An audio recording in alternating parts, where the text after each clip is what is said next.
good evening everyone. My name is Kishore Lala. I am working with South Asian Women's and Immigrant Services, SAWIS, as a project support worker. So I am also the resident of Scarborough Southwest and the mother of 2 young kids. So like myself, the parents from Ontario, they got relief when the CWLCC plan introduced. But which led to also the fee reduction, right? So but we continue to face challenges due to the limited space for childcare and works like ours. And additionally, many childcare workers are working in precarious conditions and inadequacy of the childcare fee subsidy program as well. So my question is to all of you: how will you work with childcare providers and low-income parents to ensure equitable access to childcare? Thank you.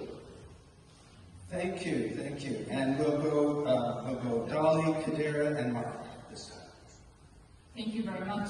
This is actually a topic that was sort of my beginning in 2018 in Parliament as a critic for childcare and early education. And I got to learn a lot about childcare from a lot of community members, including Sara, as or so is the need that we have in terms of the different types of childcare that we have across the province, as well as how we need to work with community organizations, work with municipalities to provide better childcare as well. I've also done a lot of work at that time, actually in 2018, 2019, and 2020, to make sure that a lot of childcare workers have something called a wage enhancement grant, which was right after Doug Ford got into government. He wanted to cut wage enhancement grants, which is a little bit of a top-up that childcare workers were getting in order to keep up with their livelihoods, because we know that childcare workers are not paid very well, and a lot of them end up having other jobs or leaving the profession.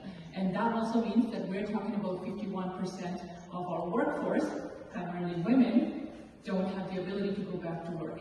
And the way we have childcare across this province, it is the highest expenses, and some people compare it to mortgage or rent. It's like paying for another mortgage or paying for another, an additional rent. And that is way too high.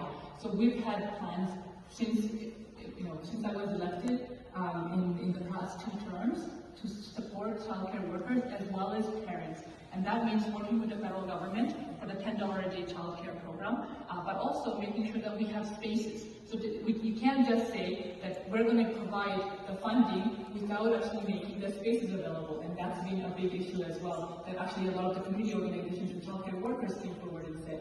And the other part of it is making sure that we have spaces. So there have been regulations that were changed to fit more kids into spaces with less childcare workers. That is not only, it's actually dangerous. It's not only disheartening and a lot of work for childcare workers, but you're actually providing and you're not giving the quality childcare to a lot of kids. Sorry.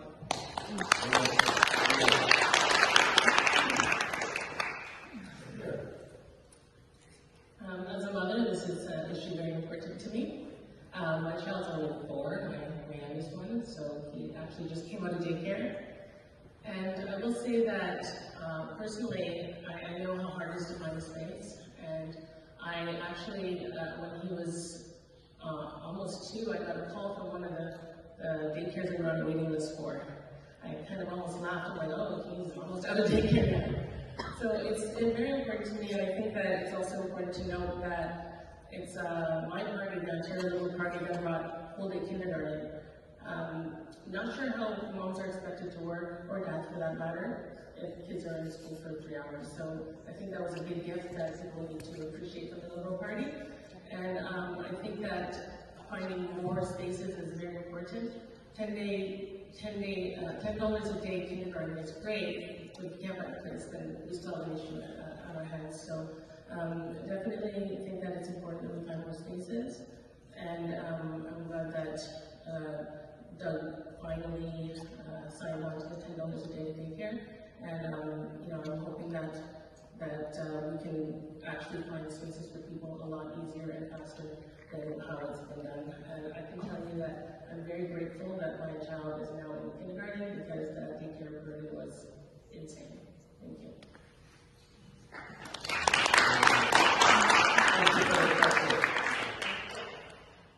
We'll make it answer. Oh. My head's in a snowbank. Sorry.